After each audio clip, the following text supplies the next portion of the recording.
Welcome back, everybody, to Just One Podcast. My name's Jordan, alongside my good friend Garrett. We are officially 10 weeks into this little baby of ours, Crazy. and it's gone pretty well. We're releasing video now, every now and then. So go check us better or out. for We're worse. on, for better or for worse. As if listening to our voices was not enough. Now you get to look at our faces. So we are on social media as well. We got a Facebook page, we got an Instagram page, we have a TikTok account, and also we have a Threads if you're on Threads. We have a Threads? Yeah.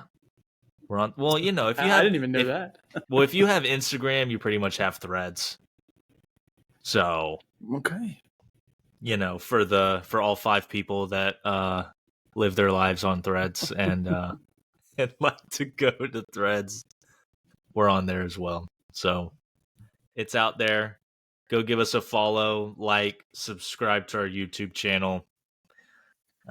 Good stuff coming out. I will say the video content is it's pretty amateur right now. It's a pretty amateur video content, but that's okay. You got to start somewhere, right? That's right. Hey, all legends started out as unknowns, including Paul Atreides. As a simple Muad'Dib. Gosh, just a humble little desert mouse. Okay, so what we're talking about right now is Dune Part 2. Just came out a couple weeks ago. Garrett just saw Dune Part 1, I believe, 2 weeks ago. And you liked it? Yes? Oh, yeah, I did. Okay, and then that led you to see Dune Part 2 this past weekend, correct? I did. And what are your thoughts? Like when something happens and while it's happening, you're kind of like, oh my gosh. This is it? This is going to be like one of those things that people talk about. Yep. Like in history, like 40, 50, whatever years down the road. Yep. That's how I felt when I left the movie theater watching that movie. And that sounds like an egregious, whatever you want to call it, overstatement, or like I'm just going over the top. But yeah, it was truly that good. Yeah. Yeah. It was truly that good. Going over 2 movies like that, I think, is hard to do. And I don't even know how to pronounce his name, but his first name was pronounced Denny, and he did a phenomenal job with it. It was. I feel like we are how people felt when they saw Star Wars. Yeah. When Star Wars first came out, that's what I equate it to. It's like a monumental shift, and I've seen a lot of debates of like, oh, Dune versus Star Wars, whatever. Yeah. First of all, they're both phenomenal. Yes, but second of all, we are not pitting them against each other. No, not on my watch. But yeah, I think Dune. I think it's an unfair advantage because you have the technology of the 21st century, but at the same time, this is like flat out just a phenomenal movie. Like, it doesn't have to take away from any other movie in the past to sit here and say that this movie was phenomenal. So I encourage anybody to go see it. In fact, that's my good news for the week, is that I saw that stinking movie and I loved it. It lived up to every expectation that I had heard. So there you go. So are you going to go read the book now? Because you haven't. Oh my God, I'm starting it tonight. I got it right here. Let me pull this. Did you just buy it this weekend? No, I bought it last Christmas. And I didn't touch it because of the magnitude. And look at this guy. Yeah, it's a thickie. It is a thickie. And I just, last year I read another thickie, and it's a book from a long time ago, but I looked at that one after and I said, there's no way I could do this again. And when I watched that movie on my drive back to Huntsville, I said, I'm pulling that book out and I'm starting it. I have to. It's good, man. I am too into Paul Atreides. not to read this book. Yeah. He's Anakin Skywalker. He is, dude. He's It's him. the He's the Lisan al-Gaib. he is. He is. Okay, enough of Dune. It's a good movie. Go see it. So, all right, I will say, that was your good news, correct? Anything else you want to bring up for your good news? Or is that it? I do. Yeah, we're You're going to leave it recording at that. on a Sunday, so I have exactly 1 week until I get married. So that's some pretty great news. That is awesome news. And actually, I was going to say that is my good news as well. That is my good news that Garrett is finally getting married. It's been a long road for him. Yep. I know y'all been waiting a long time, so Well, thanks, it Jordan. is officially wedding week. So that is exciting. That's exciting, and it's gonna be fun. Just make the most of it, man. Oh yeah, Happy I'm for you pumped, guys. dude. Happy for you guys for sure. So last week we talked about prayer, what it is, if there is a certain structure to it, how we should pray as followers of Jesus, kind of comparing it to our relationship and communication with God, how our prayer life kind of compares to our relationship with God, and also just our own experiences in our prayer life, and some suggestions on how you can improve and strengthen your own prayer life. And I'd say, I told this to Garrett earlier this week. We're not influencers, but we are suggesters. We will suggest a lot of stuff to you. Now, whether that influences you, that's your part. That's on you. So we are suggesters. So we'll leave it at that. This week, for week 10, milestone for this podcast, we are talking about breaking bad habits and building new habits. We'll kind of interchange both of those. Talk about how you can break the bad habits and build up new ones, basically at the same time, and how they work together in that aspect. So I want to start it off with asking Garrett here, why should we care about habits, routines? What impact do they have on our life, our behavior, and so forth? Yeah, that's a good question. I think I guess a lot of people would have is like, why does it even matter what my habits are, or why are they important? Because I mean, they're just things that I happen to do day to day, and I would say, and maybe this is common knowledge. I don't really know. I don't have a pulse on if this is common knowledge or not, but your habits define who you are. You're made up. What is the quote? We are what we repeatedly do. Excellence, then, is not an act, but a habit. So to me, that tells me that the habits that I have in place are going to map to whether or not I'm meeting my goals that I may have, or whoever I want to become. Basically, if we are what we repeatedly do. So habits form who we are.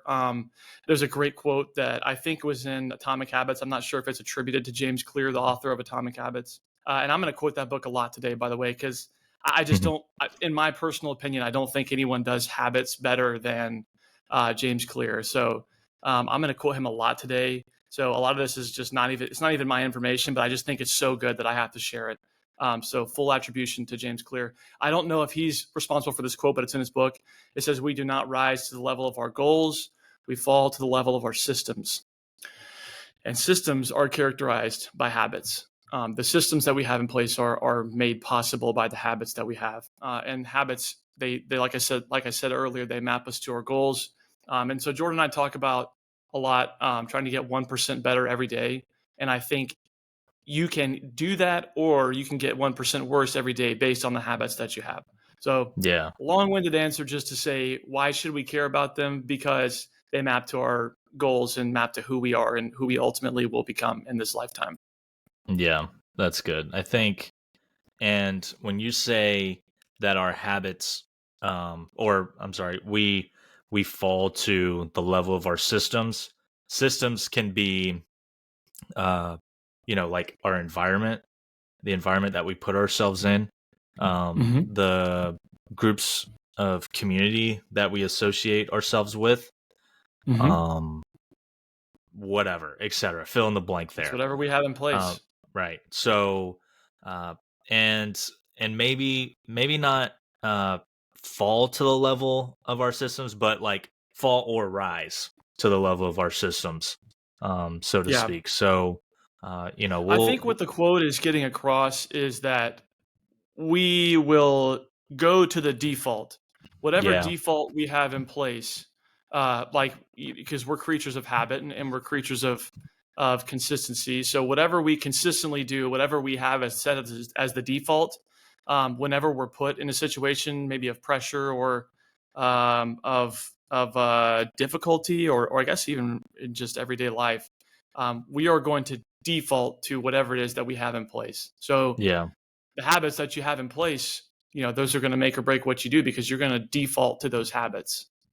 And that's why they can be so empowering, or they can be detrimental and destructive if you have bad habits in place, because you're going to default, whenever you get anxious, you're going to default to whatever it is that you do in your anxiety, whether it's scrolling or, for some people it's drinking alcohol, or for some people it's, biting your nails off, tearing your hair out, whatever habits you have in place, for better or for worse, often what you're going to default to. yeah, yeah. That's good. So, when we talk about, I guess, so we'll start out with good habits, and then Mm-hmm. we'll end it with breaking bad ones. But how how would you say that you personally build good habits, and what are they? Do you have examples Yeah. of habits that uh, you feel like you're proud of, um, or just give an example of a few? Yeah. That's another great question.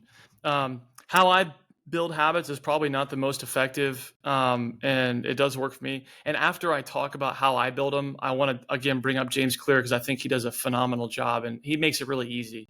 And I need to do a better job of following his system of building good habits. But I guess I'll kind of break down the way that I do it. Um, I list out my goals for the year, every year at the beginning of the year. So my goals, one of my goals this year is to read 12 books. So that's basically averaging a book a month. Wait, And I will break it down. you mean you do what we talked about the first or second episode? No Yeah, way. yeah. You You actually do the practice what stuff we that you preach. preach? Yes, I exactly. try. um, so I have goals for the year. Break those down into, okay, well, that's one book a month. That just makes it simple. I could probably read more, maybe. I don't really know. I'm going to find out, but I'm doing one book a month pretty much. Um, that makes it one of those SMART goals. It's specific, it's measurable, it's attainable. No, is that attainable? I think is the word Yeah. used there. And then I forget. Attainable, achievable. Yeah, I forget the R and the T, so that's bad on me for even using that example. Uh, but it's specific. I could measure it, and which is to me important for building a habit. You've got to be able to track it and measure it. So I can track how I'm doing. Have I? I mean, it's March right now. Have I read 3 books? I'm working on the third one right now. So I want to have a third one finished by the end of March if I want to stay on track. And so the habit that I need to make daily is, okay, I need to read. I need to read daily. And how much do I need to read? I guess it depends on how long the book is and what time of the month it is or whatever. But um, I've made it a habit to read before bed every night, or at least every night that I can. There are some exceptions where it's just not Right. logistically possible, or just doesn't make any sense. But I've tried to build that habit of reading before bed, and so I'm able to track that. I write it down in my daily planner. I have all my stuff I got to do, and then right before bedtime, it says read for 10 minutes, 20 minutes, whatever. And at the end of the day, I'll go back and look at that checklist and say, did I read my book? Yes, check. Did I read my book? No, X. And then I can track that over time because that's measurable. Did I read my book, 5 out of 7 days this week? Yes. Cool. That's probably a pretty good track. Or no, probably need to get that up a little bit and make sure. So that's an example of, I guess that's an example. And the method that I use is just mapping them to my goals. I start with the big, what do I want to achieve? And then I go down to how do I want to achieve it? And Right. what's the best way to achieve it? So that's a rudimentary, I guess, explanation of how I build my habits. And Jordan, I want to know what your thoughts are and if you do the same thing or anything differently. Yeah, I think, me and you are, excuse me, whoa. I went back to like high school That's your right Ben there. Gesserit voice? Yeah, yeah. That was my Bene Gesserit voice. Uh, Dune fans will understand that. Mm-hmm. No, I was going to say, me and you are very goal oriented, as, we've talked about on here before. And so I think for us to build good habits or try to construct and be more, you know, um, intentional with building our habits, it's easier for us to write down our goals, kind of like you said, and then kind of see week by week or day by day how our progress is going. And, if we feel like uh, we're slacking one week, then it motivates and encourages us even more to improve upon that the next week. So, I think it's easier for goal oriented people to visualize their habits and make good use of them, and probably easier to construct good habits. um but for me, I think it just boils down to, what at the end of the day, what do I want to achieve out of these good habits that I'm trying to start? What is my end goal? I'm always a big picture kind of guy. Like, what is the end goal for this? But again, I like to, slice it up and work in like a day by day basis. Because if I just stare at the end goal the entire time, it's going to seem like a long ways off. But if I take it day by day, I feel like it's easier for me to accomplish more, and I guess kind of satisfy myself faster, to be able to reach that goal. So I think habit wise, I try to see the end goal. Uh, you know, for me personally, right now, with my running journey. By the way, I did sign up for a half marathon last week. So Hype. yeah, super hype about that actually. It really helps me honestly with just like my mental state, and I just kind of my mind kind of goes into like a blank slate state whenever I'm on Mm-hmm. a run. So anyways, the run is not until November. So, obviously that's a long ways off. It's about 8 months off. But I'm trying to take action now because I know that that's not just something that I can achieve overnight. So I'm gonna have to generate and build those good habits starting now, so that way I'm able to achieve that end goal, in November. But I think just knowing that I have that race in November is motivating me to create those good habits. I've created like I don't know, just some sort of training plan for myself for running. So, creating a habit of, okay, I'm trying to run 3 times a week, 2 runs in the middle of the week being, on average, like average, distance wise, maybe about like maybe 3.5 miles. And then my weekend runs are my longer runs.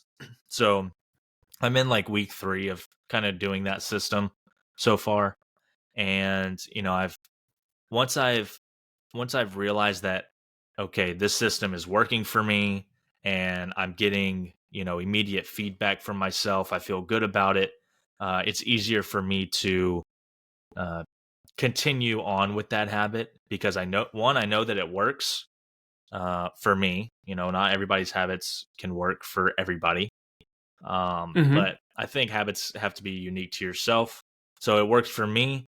it makes me feel good, and I'm able to see the progress um, that I'm making up until November. So that's just kind of an example of one of my habits. I'm sure we'll talk about a few more examples of our own personal habits on here, but that's just Hmm. my take on it. So Yeah, I that's think great. yeah, I think you have a little more, I guess, uh, conceptual wise habits lesson for us, maybe. Yeah, yeah, no, I do. So, a lot of what Jordan and I are talking about is kind of developing those habits, and what they require is consistency. And we all know that. We know habits require consistency to develop them and get it to the point where it's actually a habit. It's habitual. You can call it a habit as long as you want to, but until it's truly habitual for you and you feel weird when you don't do it, it's not truly a habit. So I, I think it takes consistency to do that. But in terms of starting a habit, again, I'm going to point back to James Clear in his book Atomic Habits. So he has this thing called the habit loop, and I think it's incredible. It's four sections, and it's cue, craving, response, reward. So you have a cue for what you want to do, and that cue creates a craving, a dopamine spike. It says, I need to go chase this, whatever this cue is. You get a response when you give the response to the craving. You do whatever action it is that you're craving to do or trying to go after, and then you get a reward for whatever your response was, whatever you did. It's kind of like a Pavlovian way of thinking about it. Yeah. Cue, craving, response, reward. So the way that James Clear breaks down turning this into forming habits is the cue, you make it obvious, the craving, you make it attractive, the response, you make it easy, and then the reward, you make it satisfying. So we want to make it obvious, attractive, easy, satisfying. And the example I'm going to use is, like Jordan said, I'm going to say going for a morning run. So if we want to make it obvious that we're going to go for a morning run, we want to make it obvious that we want to do that. I need something in my face when I wake up telling me, hey, go on your morning run. I think an example of that is putting a sticky note on my door. So as soon as I wake up, the first thing I see when I go to that door is, hey, go for a run. And that's making it obvious, putting it in front of my face. Hey, I want you to go for a run.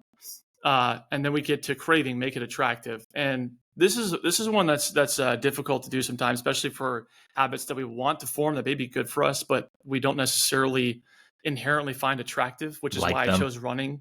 like Because running. Yeah. exactly, yeah, it's why I chose running, because not a lot of people find that attractive. So, how do you make running attractive? Well, another thing that James Clear brings up, and I think is incredibly effective, is called habit stacking.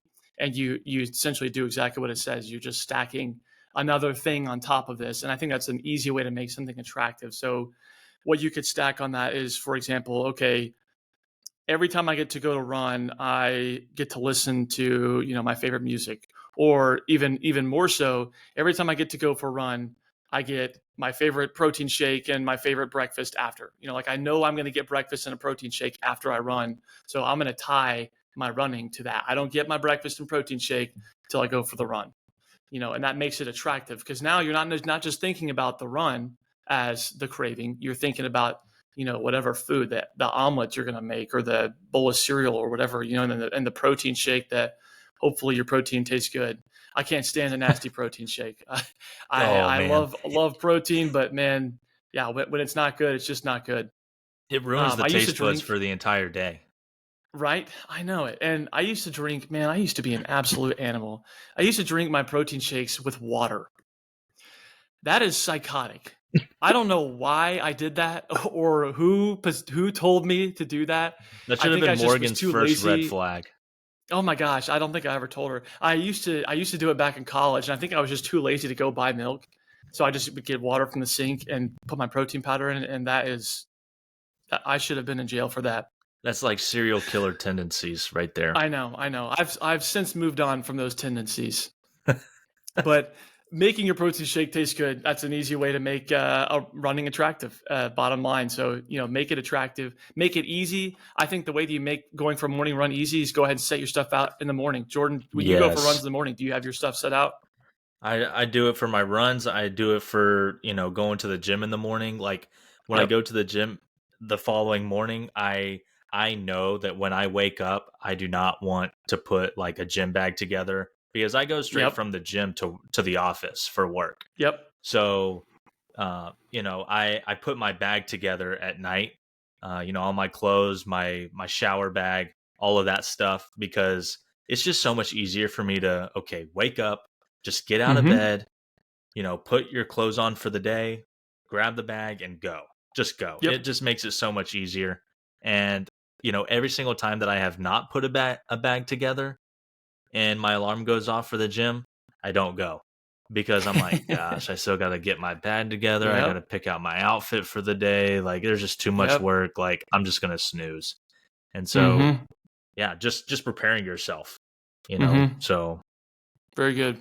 Yep. And that's exactly what it is. Make it easy. Remove all the barriers that could be in place for you getting up and going and doing whatever it is you want to do. In this case, going for a morning run. So having your shoes, your running shorts, whatever else, your AirPods already laid out and ready to go. That makes it as easy as possible to get up, go, get dressed, and I'm gone. And then yeah, last thing is make it satisfying. And honestly, that goes without saying. I think you just make it fun, get creative with it, or your playlist, whatever music you listen to, or podcast, or whatever the case may be. You make it satisfying. Make that reward of running satisfying for you, and that also goes with making it attractive. You get the protein shake after, and it's a stimulant. So cue, craving, response, reward. Make it easy. I'm sorry. Make it obvious. Make it attractive. Make it easy, and make it satisfying. That's in my opinion, James Clear lays out in a phenomenal way to put habits in place. And I'm not the only person that thinks that, because the book has like millions of copies sold. So yeah, I think he did a phenomenal job just putting that into words and making it a tangible, applicable way to build habits. Um, and so that's kind of how you develop those good habits. And I want to go straight into this because I think Jordan has some stuff to talk about changing bad habits. But mm, I want to touch, based off what I just said real quick, I'm going to lead us into how do we get rid of bad habits. So we just went over how do we develop the habits that we want to develop. And I hope, for your sake, that you're wanting to develop good habits. If you're wanting to develop bad habits, I guess you can do that. And this method will still work, but I'll be praying for you if that's your goal. We will be praying for you. So that's how you build good habits. So how do I get rid of bad habits? And again, James Clear touches on this, and so I want to just bring it up real quick, and then I'll let Jordan kind of go talk about some of the stuff that he wants to talk about in this one, because he's got some great stuff for it. So this is just going to be the reverse of that cue, craving, response, reward, and not a reverse in the order, but a reverse in how we approach them. So the cue, when we're building a habit, we want to make it obvious. When we are breaking a habit, we want to make it invisible. So I'm going to use the example of over snacking. I am an absolute snack fiend. I love to snack. I can vouch for you on that, like on you on that one. Yeah, Jordan knows. Hide your When snacks. my goodness, when he would come over to my parents' house in high school, my mom had to make sure that the pantry was like stocked with snacks, Yeah. because Yep. it was like he would come into the door, say hey, and immediately go straight to the Those pantry, check out Cheez-Its, our man. snacks. Yep. Those little bags of Dangerous. Cheez-Its. Well, I Dangerous. mean, after running hours of ping pong all Yeah. day, You a need man some gets energy. hungry. Yeah, you Yeah, need some you do. fuel. The one thing I knew not to touch was Jordan's golden Oreos. You don't Never. touch Jordan's You don't. Oreos. You don't. Yeah, so I learned that lesson early on. I didn't touch his Oreos. Don't But touch it. all that goes into saying, I am an expert in snacking. Morgan, I still do it. So Morgan calls them snacksidents. Whenever I Mm. eat all of the snacks that we have, or like I finish a bag of chips or something, calls it a snacksident. So I'm going to talk about my snacksidents as a bad habit that I want to kick. So for the first cue, for good habits, we want to make it obvious. For bad habits, we want to make it invisible. So we want to hide those snacks. For me, personally, I don't even buy them at my house. I've got fresh fruit. I've been trying that for the last couple of weeks. It's done me wonders. Not having any chips, not having any, um, you know, Oreos or whatever. I'll go buy stuff like that for a cheat day, like if I have a cheat meal or something like on the weekend. But during the week, I can't have those at my disposal because I'll just munch on them, and it's just not good for me. I don't like that. So make them invisible, take them out of my sight, put them, if you got to have them in the house for your kids or something like that, put them on the top shelf, or put them somewhere else behind all the good stuff. Just make it invisible to where you can't see it, because the visual cue is so strong when you're talking about habits, and anything can trigger it if you have a habit that you're trying to break. So, and this can be used for a lot of different habits, but like I said, snacking is what I'm talking about. So that visual cue is really important. So make it invisible. For the craving, in a good habit, we want to make it attractive. In a bad habit, naturally, you want to make it unattractive. I think it's really hard to make snacks unattractive, but I guess if I'm going to keep on this example, one way I'm thinking of making, I'm going to use Oreos, for example, unattractive. Don't do The that to thing me. I know, I'll do what I must. Maybe, I You don't will know, putting try. them like the, thank you for that. You understood that reference. Their bags are always super colorful and shiny, and that's part of marketing. So I think it makes them attractive inherently. Maybe putting them in a different packaging, or like a brown bag, or I don't know, something that makes them just unattractive. I don't even know. Jordan, It's how would you make impossible. Oreos unattractive? I need to know Uh, more. there would have to be some sort of article that comes out that it's like deadly, uh, especially if it was cookie two step bluebell ice cream. Oh I yeah, just, yeah. Another man, one. I don't know. I don't know how you make something like that unattractive. Like, Yeah, okay, obviously, I think over snacking is unhealthy for you. So that could be an unattractive thing. If you have goals, that's a great point. if yeah, if you have goals for health of the year, like you're trying to improve your health on the year and improve, your fitness, you want to stay active. Let me tell you, over snacking is part of the unattractiveness, for Hmm. you to be able to achieve those goals of your new Yeah, healthy lifestyle that you're trying to embrace. I 100% agree. I think that's a great answer. Making it, maybe you're like writing a list of if you want to be this extreme, write out a list on a sticky note of like all the bad things that this brings you, like bloating Yeah. or indigestion or like, overweight, and like put it on the bag of Oreos. I don't know. Maybe that would work. Gosh, I The, got to try that. and let me just say, because that's a great one that goes with anything, not Hmm. just eating Oreos. As much as Absolutely. I as Yeah. much as I hate to say that, it doesn't pertain to just eating Oreos. Like, I think writing down what you just said, reasons why it's not good for you, and Hmm. having it in your face, like, even while you're doing it, put the sticky note Hmm. on the box of Oreos, put the sticky note on the pack of 12 beers, you know Hmm. just like right Hmm. there, so that way every time you go and you try and grab one, like, you see all those reasons of why it's bad for you, and Right. if you still go for it, then there might be some sort of like guilt factor in that. Whatever helps you, to find that thing in your life, that you're trying to break that bad habit of, make it Hmm. extremely, extremely unattractive. So Yeah. I Yeah. That's love really that good. idea. Yeah. I completely agree. Something like that, or even like, like you said, let's pull on the string of drinking. Some people may have an issue with drinking. It's a very serious issue, and by no means do Jordan and I have that figured out. Those answers, we absolutely would recommend consulting a professional.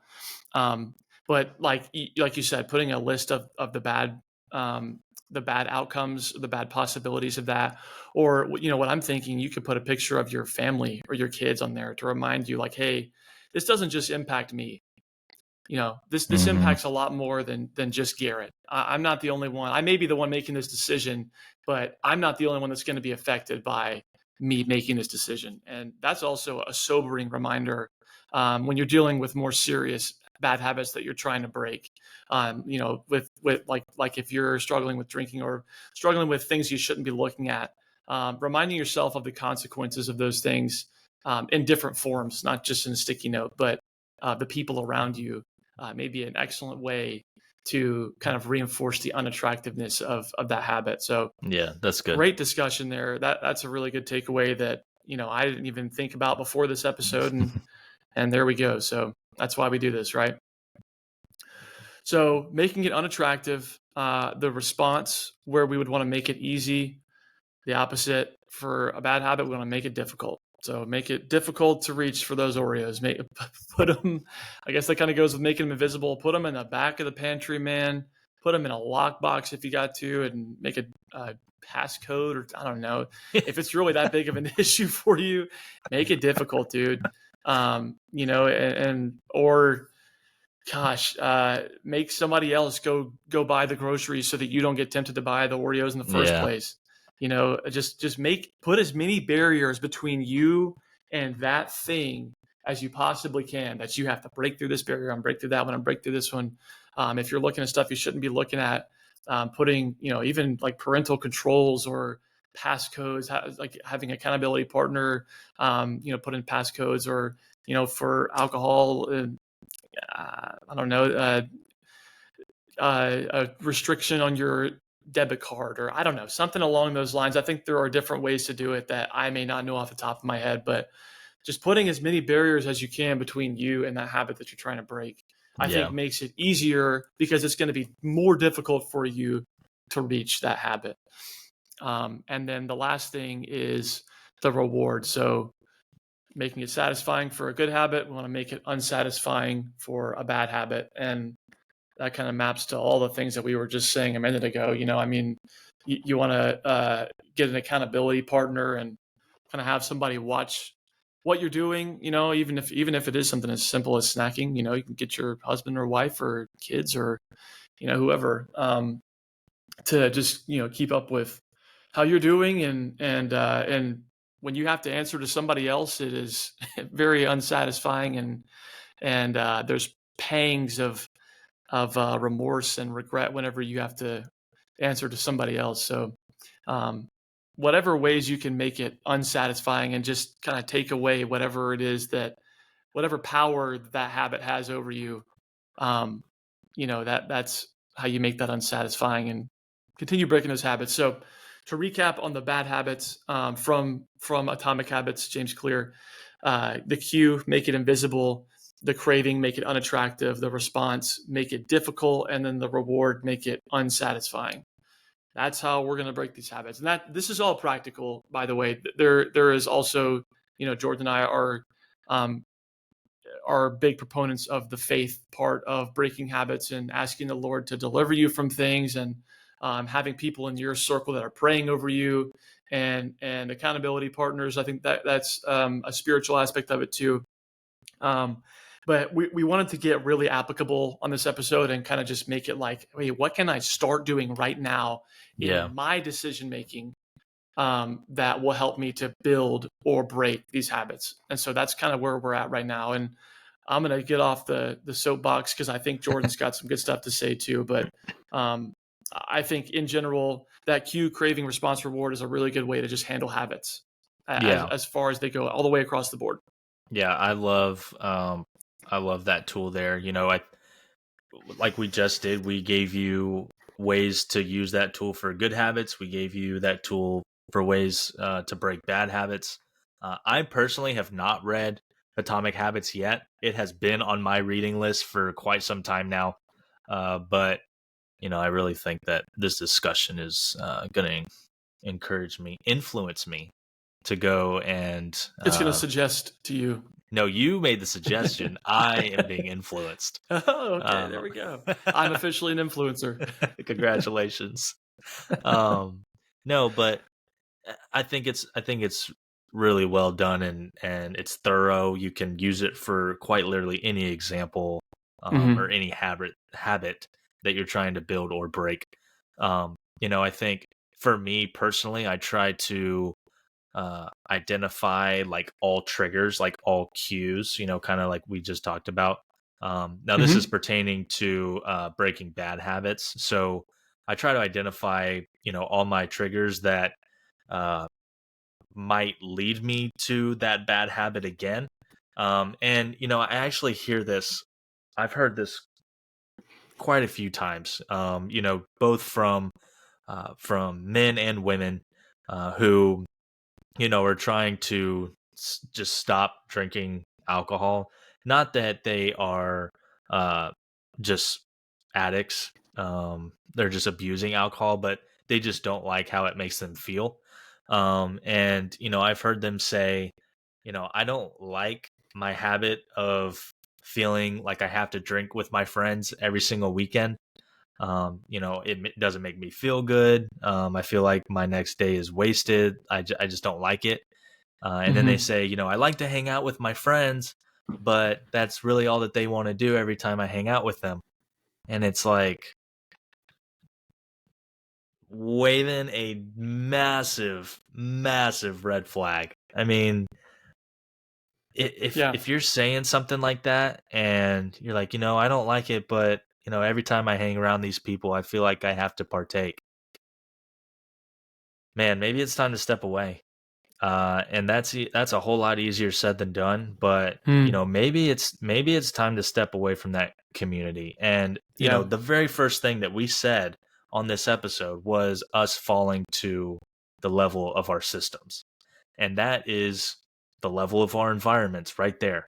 If mm-hmm. our community, if the relationships that we have with some of our friends are causing us to fall back into these bad habits, then maybe we need to take another just serious deep look and reevaluate the community and the relationships that we have and the systems that we are putting ourselves into, and make the choice that is in your best interest.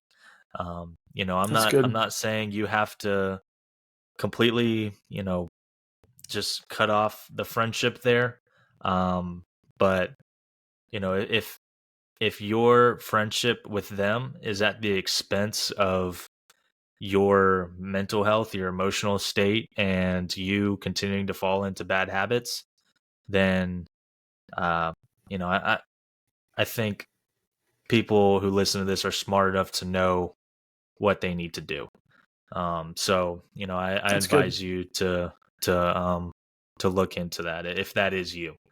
And another thing is you want to disrupt those triggers, but you also want to replace them.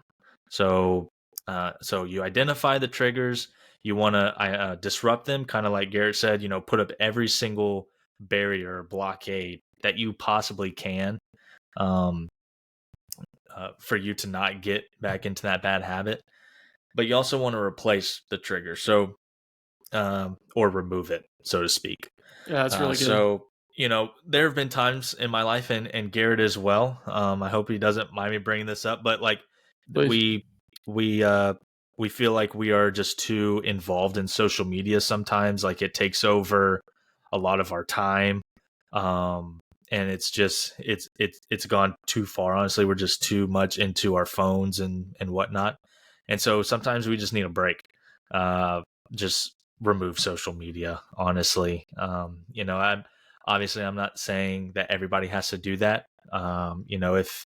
If you feel like you're into it way too much, then you know and you feel like it's a bad habit of yours that you literally open your phone, you're like, why did I even unlock my phone? Like that happened to me one time, and I was like, okay, now's the time. Mm-hmm. Now is the Yep. time that I need to remove some social media, just for a little bit. It doesn't have to be, forever. If it is forever, good for you. Like I have nothing. Like good for you, man. Um, Mm-hmm. but if it's just for a little bit, that's great too. I think just acknowledging the fact that that's possibly a trigger of yours, and you want to disrupt or replace that trigger. That I think that's a great move. Another example is being able to wake up early. If you really want to start a good habit of not sleeping in all day, all morning, and you want to have like a great start to your morning, you want to be a lot more productive during your morning, and you set that early alarm. And, at night, you're always feeling motivated, and you're like, I'm going to set that 5 a.m. alarm tomorrow morning and I'm going to conquer the day. I'm going to conquer the morning. Then that alarm goes off and you just want to throw it out the window. You want to throw that phone as far away from you as you can. But, an example of trying to break a habit like that would be to not put your phone next to your bed on your bedside That's great. table. Move it into the bathroom or like on your TV stand or something, so that way you can't just roll over and hit snooze. You actually Yep. have to physically get up and go and turn it off. I have a friend who his alarm is actually a calculator. Now I know there's like a lot of memes where it's like, when people go and set alarms, they're accidentally putting it into their calculator. No, this alarm is actually like a calculator. So the alarm goes off, and for him to be able to snooze it or turn it off, he has to solve a math problem. Oh, that's awesome. That's So great. so it's like so as soon as that alarm goes off and he turns over and he tries to turn it off, he has to activate like neurons in his brain, Yeah, and his brain start has to firing away. start his brain has to start waking up, and he has to solve a math problem. That is And I hilarious. thought that was hilarious, Oh honestly, yeah, and that's good. that's honestly a great idea. Yeah, So absolutely. if that's something that you want to look into, go for it. I already mentioned, putting a gym bag together at night. If like myself, I really try and make it a point to go to the gym pretty often in the mornings. And so I know as soon as I wake up, I want to do the absolute minimum for me to get into my car and go and drive to the gym. So I put together my work bag. I pick out my outfit for the gym. And I go ahead and lay it right next to my sink. So that way, as soon as I walk into the bathroom, my eyes are half closed because it's early in the morning and my brain's not even functioning. I just have to grab it and put it on. I don't have to think about anything. I just grab and go. So, putting your lunch together, whatever. So, those are just some examples there. I also like to keep the habits simple, start them out simple, but also think long term as well. That's just me personally. I hope that might work for you. And then also just the repetition, the consistency. You got to be consistent if you want to break bad habits, and also if you want to build new, better habits for yourself. So we got identifying all triggers, disrupting or replacing the triggers. We want to keep the new habits simple, fairly simple to start out, but also have a long-term plan, so that way we can see the end result and we're not just going blindly. Mm-hmm. And then just the repetition and the consistency. Great. So yeah, that's what I got. So the CCRR that Garrett gave, great tool. I highly suggest using that one for either building or breaking habits. Yeah. So we talked about a couple of ways, or talked about a lot of ways, really, that you can break or build good and bad habits. So we had a great discussion. I do want to talk about a little tool that I use sometimes, and there's actually a book on it, and I have not finished it, to be honest with you. I'm trying to look over and see if it's over there. I'm looking at my bookshelf over here. I know it's over there. Where are you? Anyways, yes, there it is. It's called the 5-second rule. The book is called the 5-second rule. Okay. It's a great tool that I have used, and it works for me. May not work for everybody, but the way I do it is, or the way it's described is, whenever you want to build or break a habit, you do a 5-second countdown, and then you get up and you just go and do it. I mean, obviously, if it's something simple, like, closing the pantry and not eating a snack. If you're standing there at the pantry and you're like, oh gosh, what snack can I grab right now and absolutely destroy? So what you do is you do a 5-second countdown. So you start, 5, 4, 3, 2, 1. If you count up, and this is what the book describes as well, if you count up, then you could just keep going and it could never end. And then you would never decide to make that first move, make that first initiative. So you Yeah. start at 5 and you count down to 0. And as soon as you get to 0, you get up and you just go and do it. So snack let's bring back the example of over snacking.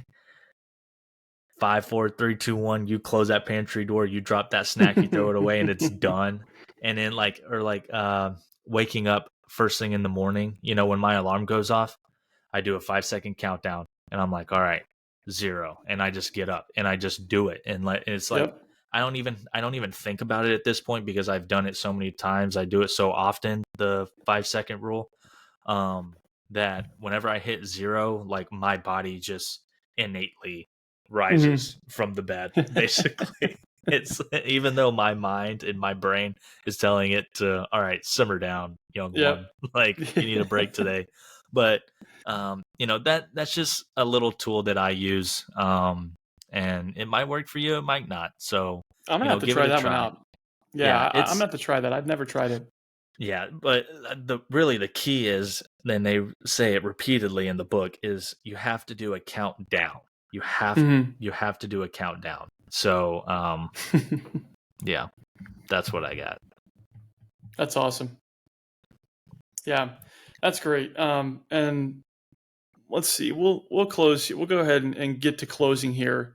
The last point I wanted to quickly touch on is something that I ask myself a lot, and I'm sure other people ask, is how do I make these good habits last? Okay, I formed a habit. How do I make this thing last? And I think the way that you make this thing last and make these habits long-term systems that we talk about, you falling to or reaching the level of these systems. How do we turn these habits into systems? Is we just make sure that they are mapped to the person that we want to be and the identity that we want to take on and the goals that we have set for us. I think you Yeah, have to have, if you want that longevity in your habits, then they have to have a purpose. You can't just, having the habit for the sake of the habit is cool, but it's not sustainable because there's no purpose behind it. You will lose motivation. You will lose that initial high that you get from that reward at the end of the cycle.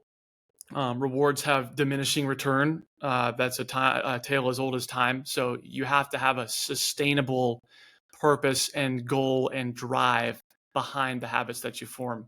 So I would say it goes back to the thing we talked about in the beginning, where the reason that habits and goals or habits are important is because they make you who you are. Well, then I would reverse that and say, okay, I need to make sure that if I want these habits to last, then they need to lead to who I want to be or who I want to become or what I'm aiming to do with my life, my purpose, my vision, etc. So I'm sure there are more practical ways to talk about that. I don't have them off the top of my head. Really, it just is a matter of knowing who you want to be, having that vision, like Jordan said, big picture, having that vision of who you want to be, and then how do I turn these habits into something that are going to form into who I want to be. And so I think that's a good way to close it. And I'll give a quick recap. So we talked about building good habits, talked about the CCRR, the cue craving response reward. Is that correct? Yep, oh, that's nailed it. it. So for good habits, we want to make the cue obvious. We want to make the craving attractive. We want to make the response easy. And we want to make the reward satisfying. For bad habits, we want to make the cue invisible. We want to make the craving unattractive. We want to make the response difficult to do. We want to make the reward unsatisfying. And then Jordan talked about the phenomenal 5-second rule, counting down from 5. And when you hit 0, get up and do it. Just go do it.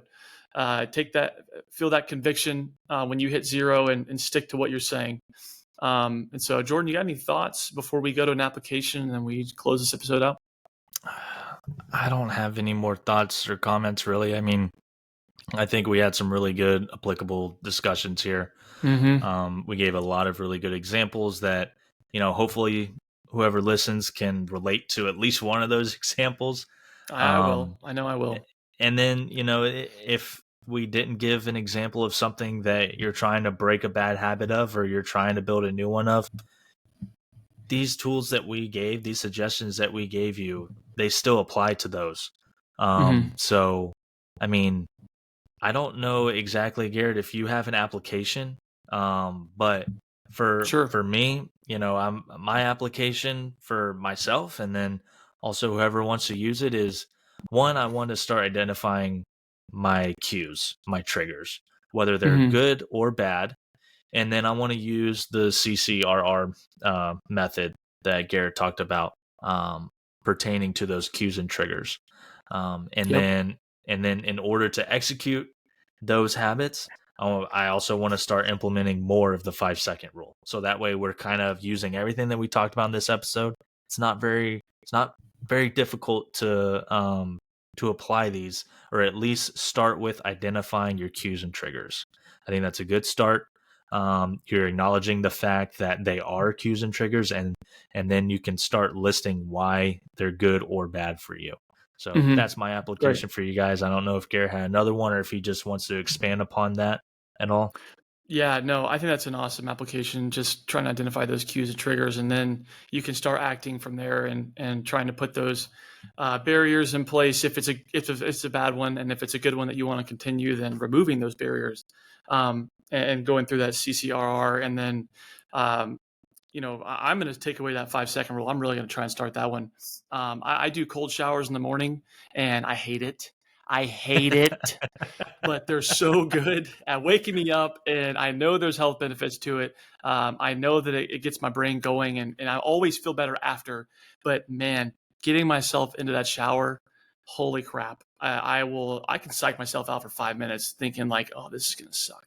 So I'm gonna try that countdown method and see how that works. And then my last thing before we close is, if you have something, Jordan was pulling the thread. If you have something that we didn't mention, to try that CCRR, or try this 5 second rule, or whatever may work best for you, or try a combination of both.